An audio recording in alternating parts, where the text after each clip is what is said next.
Nós temos um Deus que deseja estar conosco. Ele deseja estar na nossa vida, Ele deseja estar na nossa casa. Sim ou não? Ele não é um Deus distante. Antigamente a pessoa falava de uma teoria do mecanicismo que a gente falava, que muitos dizem que Deus veio, criou o mundo e foi embora. E agora se vira aí, galera. Essa é a teoria do Deus distante. Nós cremos num Deus presente, manifestado na figura do Senhor Jesus, o Deus encarnado. Ele é um Deus que entrou na história humana. Enquanto todas as outras formas de buscar o misterioso, o místico, o sobrenatural, são através de ações que você faz para alcançar esse estado de elevação, Deus é aquele que vem para nos dar o estado de elevação que as pessoas procuram, uma condição mais elevada de vida, uma salvação da nossa própria condição. Faz sentido para vocês? Vocês têm essa convicção? Deus é aquele que vem para encontrar conosco, enquanto todas as outras formas que nós conhecemos de espiritualidade são para alcançar alguma coisa através de um meio, Deus se faz o meio para que nós alcancemos alguma coisa. Cristo é o centro, Cristo é o início, Ele é a razão. Mas, irmãos, o que acontece muitas vezes é que o tempo vai passando e as situações vão vindo, e as épocas vão mudando, a cultura vai mudando, a sociedade vai mudando. E pode ser que a igreja, como de uma maneira geral, e nós individualmente, entremos numa condição muitas vezes não muito boa diante do Senhor. Ainda que nós continuemos fiéis ao Senhor, crentes, membros de igreja. Eu gosto muito que aqui a gente sabe que ser membro não quer dizer muita coisa, pelo menos no papel. Não é o fato de você ter um papel. Você nem tem, né? Nunca te dei um papelzinho escrito você agora é membro. Eu vou arrumar isso aí, gente. Precisa ter um certificado aí de integração. Mas, na verdade, o que vale é a realidade da sua vida. É o engajamento do seu coração com o Senhor e com a vida da sua comunidade.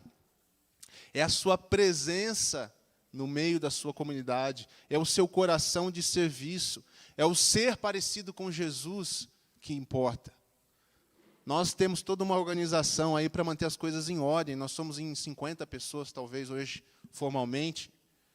É pouca gente, é até fácil de lidar num certo sentido, mas um pouquinho mais que isso já fica difícil. Por isso a gente tem esses meios. Mas o que nós queremos, de novo, é que haja realidade no nosso coração. E que a nossa relação com Jesus esteja funcionando a todo vapor, como ela poderia funcionar. Porque muitas vezes ela não está ainda onde nós gostaríamos que ela estivesse. Talvez você não saiba que ela poderia ser diferente. Talvez você está resistindo a algo que o Senhor está fazendo. Talvez você está distraído com outras coisas. E o Senhor está sempre esperando você. Sempre. Você nem queria nada com Ele, e Ele veio até você. Ele que iniciou essa conversa e essa relação com você. Não há uma gota em você ou em mim que deseje a Deus. Tudo começou nele.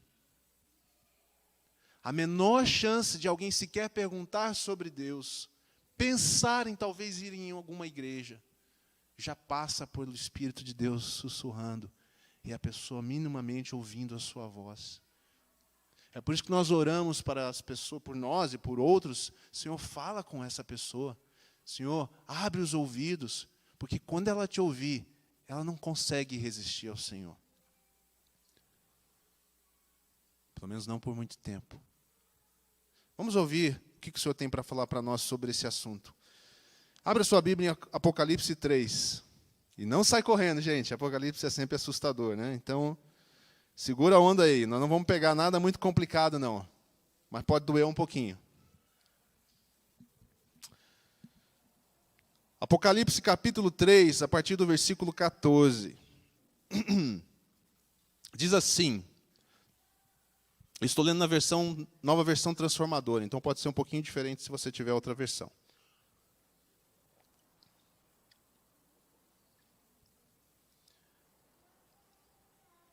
Bom, Só para contextualizar, aqui João está escrevendo o Apocalipse, e aqui ele vai tendo revelações e visões diante do Senhor.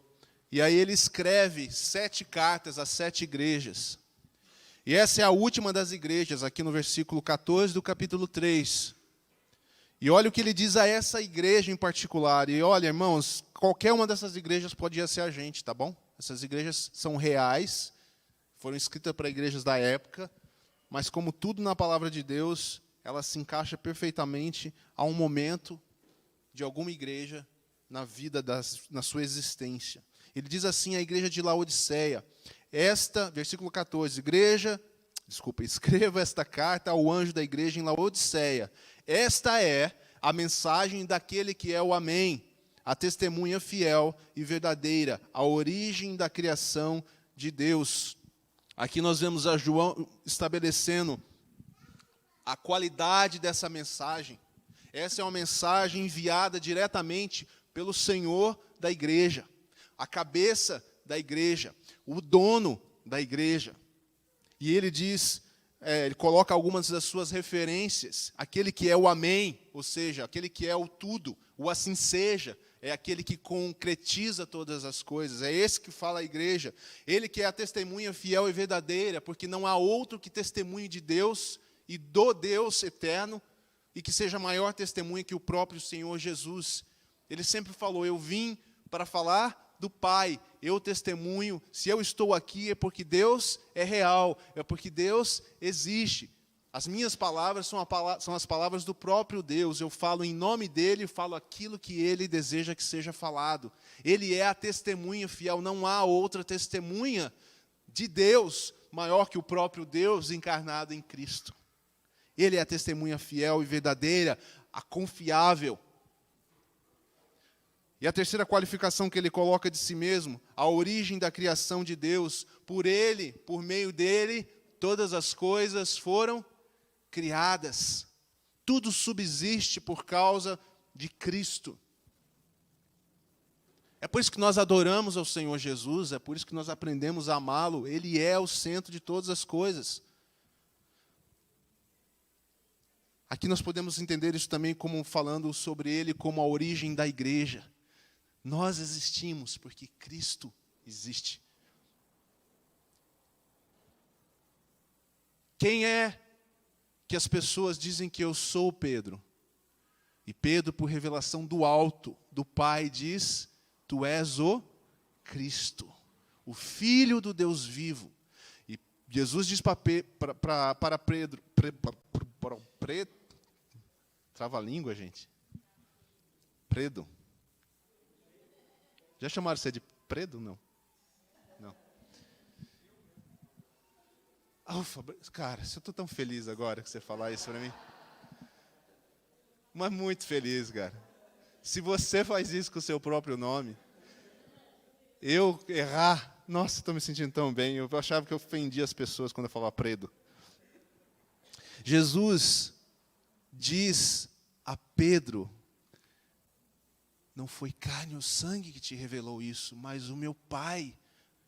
Pedro, que coisa fantástica, você consegue ver quem eu sou de verdade. Não há maior revelação na vida, gente, do que conseguir perceber a grandeza de Jesus. É tudo que um cristão devia pedir a Deus em oração. A gente pede tanta coisa. Eu acho que a gente devia passar anos falando só isso para Deus. Deus, me faça ver a beleza, a verdadeira pessoa de Cristo. Me faça entender que Ele é o Filho de Deus completamente. Não porque alguém me contou, porque eu li, porque... Essa revelação profunda, aumenta em mim isso. Ele é a origem. Jesus diz, você teve a revelação do Pai correta. Eu quero te dizer que sobre essa rocha, eu, Cristo, a igreja será edificada. É sobre ela que a igreja está. Então é esse Jesus, irmãos, que vem e traz uma mensagem para a igreja. Que beleza, né? Não é de encher o coração? Então segura a onda aí que a coisa vai pegar daqui para frente. Porque a palavra de Jesus para essa igreja não é boa. E se você estudar as outras cartas, você vai ver que tinha sempre alguma coisa boa para falar das outras igrejas, embora Jesus trouxesse uma repreensão junto. Para essa igreja só tem repreensão. E eu disse antes que nós podemos ser uma igreja assim em um momento ou outro. Jesus diz assim para a igreja, versículo 15: sei de tudo que você faz. Feche seus olhos por um momentinho, eu quero colocar vocês numa condição desagradável. Jesus está diante de você agora, olha nos seus olhos e diz: eu sei tudo que você faz. Seja em ação, seja em pensamento, seja em desejo, seja em sentimento. Eu sei tudo que você faz. Amém? Pode voltar aqui. Só para vocês entenderem, eu quero essa figura no coração. A gente não conhece tudo que nós mesmos somos e fazemos, amém? Você não conhece tudo que o próximo de você faz. Às vezes, os pais, por mais que conheçam seus filhos, não sabem tudo que passa no coração dos filhos, né? A gente não conhece tudo. Um pastor nunca sabe tudo que está passando na sua comunidade, no coração de cada um. Nós não sabemos, mas o Senhor sabe, e Ele olha para nós como igreja, e olha para nós como pessoas, e diz a nós: eu sei tudo que você faz. Ele olha para nós, e o problema dessa igreja é que quando Ele olha, analisa tudo que nós fazemos, ou tudo que essa igreja fazia, o que é que Ele diz? Você não é frio nem quente. Eu sei tudo que você faz. É tipo, qual foi o rei lá? Beltesazar? Não, Beltesazar não. Na Babilônia. Sua vida foi colocada na balança, foi pesada e foi achada em... Já leram esse texto? Não pode falar. Fica com medinho, não. Sei tudo que você faz. Foi achado em falta. Eu sei tudo que você faz. E Ele está dizendo a essa igreja: vocês não são frio nem quente. Desejaria que fosse um ou outro, mas porque é como água morna, nem quente nem fria, eu vomitarei da minha boca. E aqui não tem nada a ver com quente ou frio, sendo frio ruim, o quente bom, tá bom, gente? É só assim, você não dá para saber o que você é. É isso que Jesus está dizendo. Eu não sei direito o que você quer. Eu olho para você e eu não vejo você decidido. Eu olho para você e não vejo você querendo uma única coisa. Eu olho para você e não vejo você caminhando na direção certa. Eu olho para você e você não está onde você poderia estar. Você não é nem frio, nem quente. Você é morno. E Ele traz uma palavra dura. Ele diz: estou a ponto de vomitá-lo, eu vomitarei da minha boca. Eu creio que o que Jesus está falando aqui é só para dar uma ênfase disso, isso ser desconfortável demais, essa situação. Algo precisa acontecer. Calma lá, não se desespere. Aí Jesus vem e continua nos falando. Ele quer ajudar a resolver a situação da vida dessa igreja. Possíveis causas para essa situação. Vamos analisar junto? Aí ele diz ali, versículo 17, você diz. Lembre-se, ele disse: eu sei tudo que você faz. Aí depois ele diz: você diz. Nós dizemos coisas, nós pensamos algumas coisas, nós achamos algumas coisas. Ele está dizendo: você, meu querido, diz que você é rico, próspero e não precisa de coisa alguma. Possíveis causas dessa situação, olhando esse texto, eu anotei a primeira delas. Por que nós estamos mono? Por que essa igreja estava mono? Primeira coisa, talvez porque ela tinha um engano quanto à sua própria condição. Ela estava enganada, ela dizia: eu estou bem. Quantas vezes alguém perguntou: ei, como é que você está? O que a gente fala normalmente? Beleza, tudo bem. E talvez esteja tudo bem, no geral, né? É claro que a gente não vai sair lamuriando. Toda vez que alguém faz essa pergunta, a pessoa vai correr, né? Nunca mais pergunto se está tudo bem com fulano, porque depois que eu pergunto, ele fala, né? Mas aqui essa igreja estava completamente enganada sobre seu respeito. Aquele que acha que está bem, jamais irá buscar um caminho de arrependimento. Aquele que acha que está bem, nunca vai procurar melhorar, ou mudar, ou crescer. O que nós concluímos aqui dessa análise de Jesus é que essa igreja havia deixado de buscar a Jesus como fonte de vida. Ela dizia: eu estou bem, eu sou rico e sou próspero, as coisas estão indo muito bem.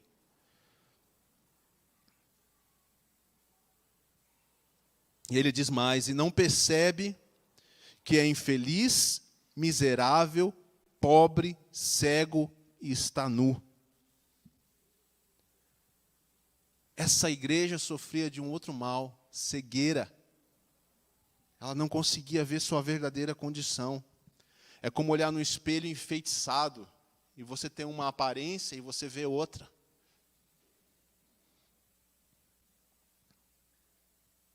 Nós temos uma beleza falsa, maquiada. Sepulcro caiado, é assim que Jesus falava? Bonito por fora, pintadinho, bem cuidado, bem apresentável, mas por dentro é infeliz, miserável, pobre, cego, nu e pior, nem sabe que está nessa condição.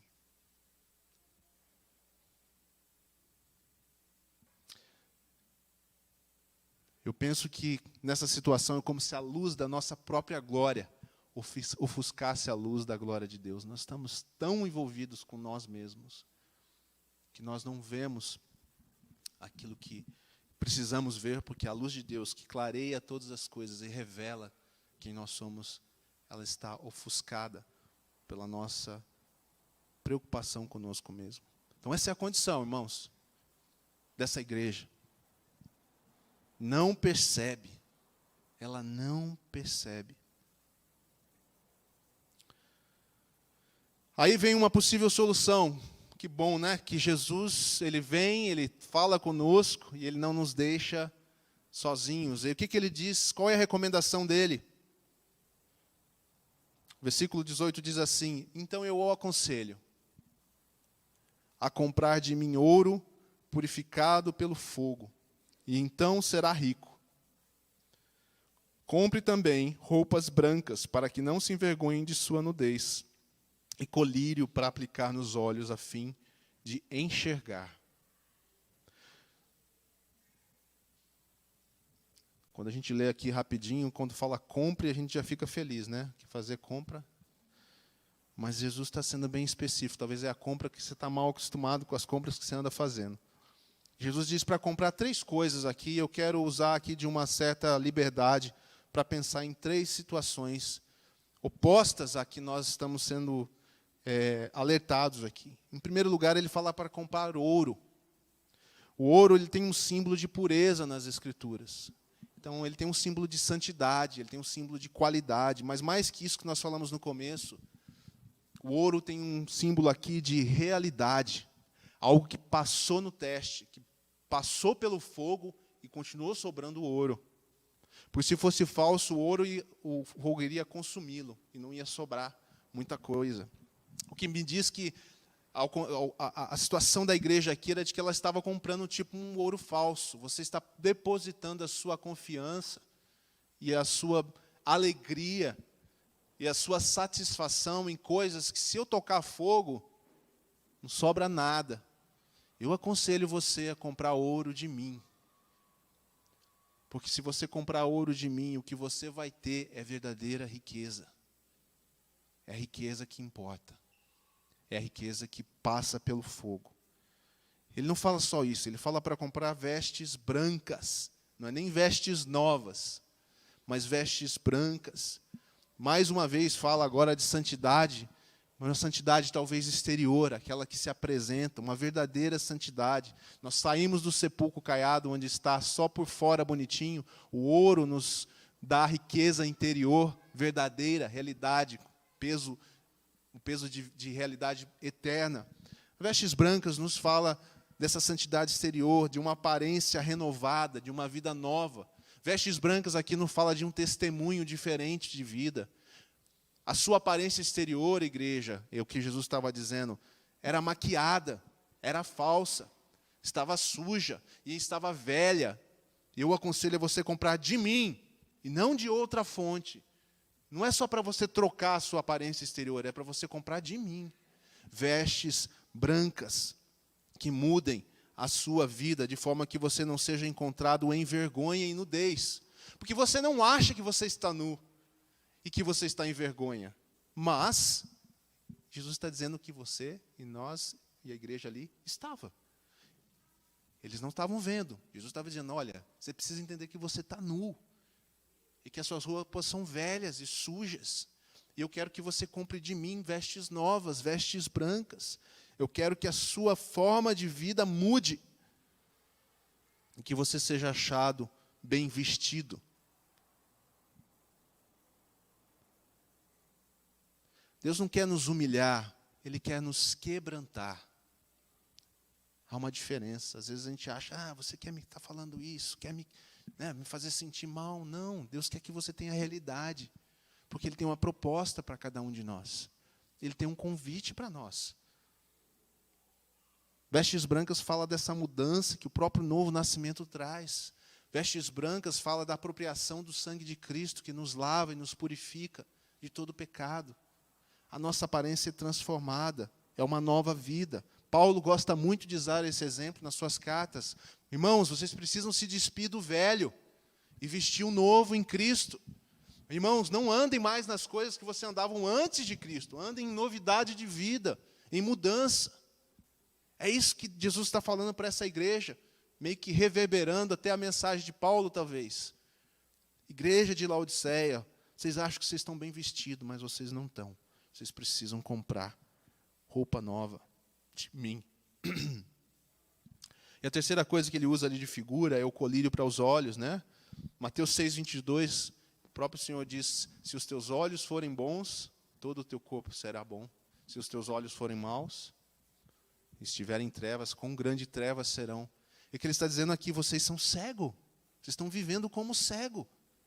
Eu quero que vocês usem um colírio que eu vou dar para vocês. Comprem de mim colírio para que seus olhos sejam limpos e a cegueira saia. É um colírio milagroso esse, que cura a cegueira. Abre os olhos para nós vermos a vida como ela é, para vermos o que Jesus nos mostra. O nosso olhar precisa ser curado. Porque nós olhamos e as coisas nos atraem. Essa igreja é uma igreja que tinha atração por coisas que talvez não estavam no coração do Senhor, e o que fazia com que eles, aos olhos do Senhor, mesmo que não aos seus olhos, e eu estou enfatizando isso porque nós, e eu posso falar assim, de forma geral, igreja de Jesus em geral, você acha que no fundo a gente gostaria de fazer as coisas tão tortas como às vezes a gente faz? Não, eu não acredito que a gente gostaria. O problema é que nós tiramos os olhos da palavra do Senhor, tiramos os olhos do Senhor, e nós começamos a fazer aquilo que o nosso coração mesmo deseja, o que nós achamos que é melhor, e lá na frente, Jesus tem que vir e falar, olha, vocês estão achando que vocês estão abafando, mas vocês são pobres, miseráveis, infelizes, nus. E eu preciso que vocês comprem de mim, eu preciso que vocês voltem a comprar de mim, e não do mundo, e nem de outras ideias, aquilo que vocês vivem, e nem de vocês mesmos. O colírio abre os nossos olhos para vermos o que Deus está fazendo. Tem uma música que a gente canta aqui que me lembrei na hora, que é aquela que diz, já devia estar lembrando aí para vocês também. Jesus, me ajude a manter meus olhos fixos. Por que a gente canta isso? Porque alguém percebeu que essa realidade acontece em nós. Então nós adoramos o Senhor e ao mesmo tempo clamamos ao Senhor e dizemos, Senhor, me ajude a manter meus olhos fixos no Senhor, porque senão eu vou olhar para as riquezas desse mundo, eu vou olhar para o pensamento desse mundo, eu vou olhar para as roupas desse mundo, eu vou olhar para mim mesmo e vou achar que eu estou bem, próspero e feliz, quando na verdade eu não estou assim. E aí Jesus completa essa palavra dura dizendo assim, versículo 19, eu corrijo e disciplino aqueles que eu amo. Eu corrijo e disciplino aqueles que eu amo. Tem muita gente que se pergunta às vezes, será que Deus me ama? Ele ama você. Você já se sentiu corrigido por Deus? Ele ama você. Ele não tem nenhum prazer, ele deixou bem claro que ele não tem nenhum prazer numa igreja ou em pessoas, porque igrejas são pessoas vivendo de forma morna, como ele usou do exemplo aqui. Ele não tem, isso para ele é muito desagradável. Mas ele diz, eu corrijo e disciplino aqueles que eu amo. E aí ele diz, por isso, seja zeloso e arrependa-te. Aí começou a chegar no caminho. Eu espero que a esse ponto você esteja entendendo diante do Senhor também qual seja a situação da sua vida. Eu olho para a minha e quero que Deus me ajude. E ele diz aqui, corrija a sua vida, seja zeloso. Significa que Jesus nos traz uma palavra e ele sempre nos coloca numa condição de certa autonomia. Vocês já repararam isso? Que Jesus traz a palavra e ele fala, você precisa se decidir. Quando Jesus vê Zaqueu na árvore, Zaqueu fez a parte dele, ele queria ver Jesus, ele subiu na árvore. E Jesus diz depois, eu vou comer com você na sua casa. Mas Zaqueu teve que fazer alguma coisa, sair correndo, preparar, ele tinha que abrir a casa, ele tinha, né? Entendem? Existe um chamado e um convite, e depois é assim, Jesus lança a mensagem, sempre começa com ele, e depois ele aguarda a resposta. Seja zeloso. Ele está dizendo o seguinte, eu falei essas coisas para você, mas não é para você entrar num estado de vítima. Ah, meu Deus, a minha situação. Isso não é o que te leva ao caminho da restauração. É você entender, ô Senhor, é outra atitude. Senhor, eu estou assim. Senhor, eu tenho optado por roupas erradas. Né? Não estou falando de roupa literal, né, gente? Você vai sair trocando o armário da sua casa inteira, joga tudo fora, vai lá no shopping. Troquei tudo, Senhor. Hoje foi uma bênção, culto. Eu comprei um armário. Está aqui, Senhor, novinho. Troquei tudo.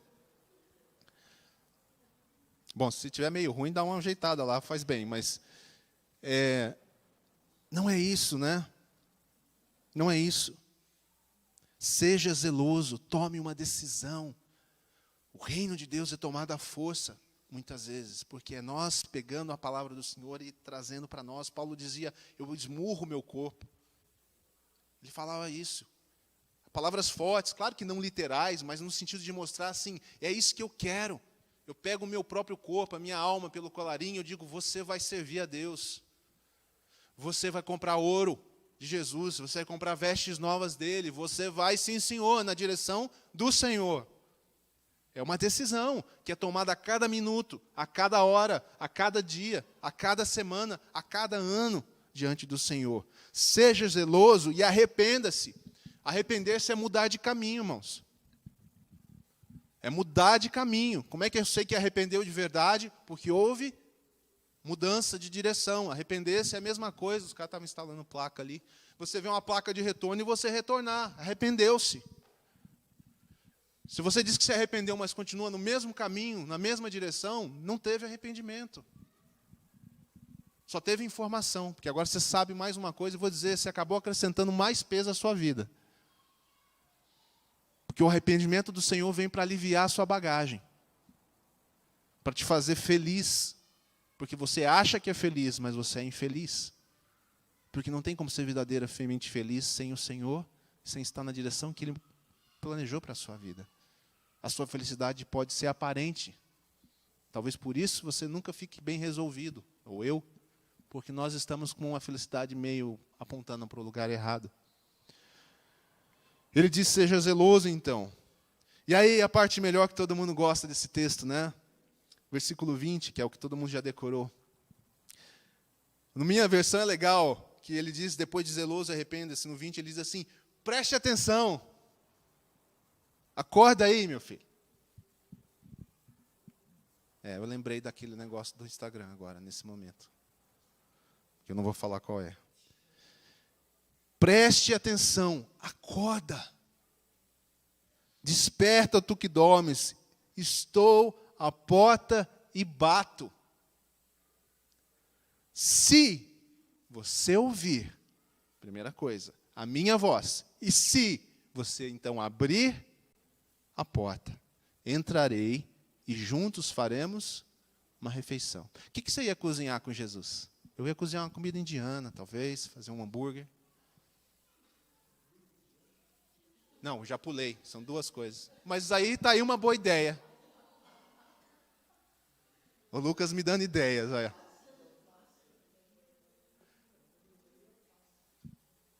Irmãos, Jesus está batendo a porta do seu coração.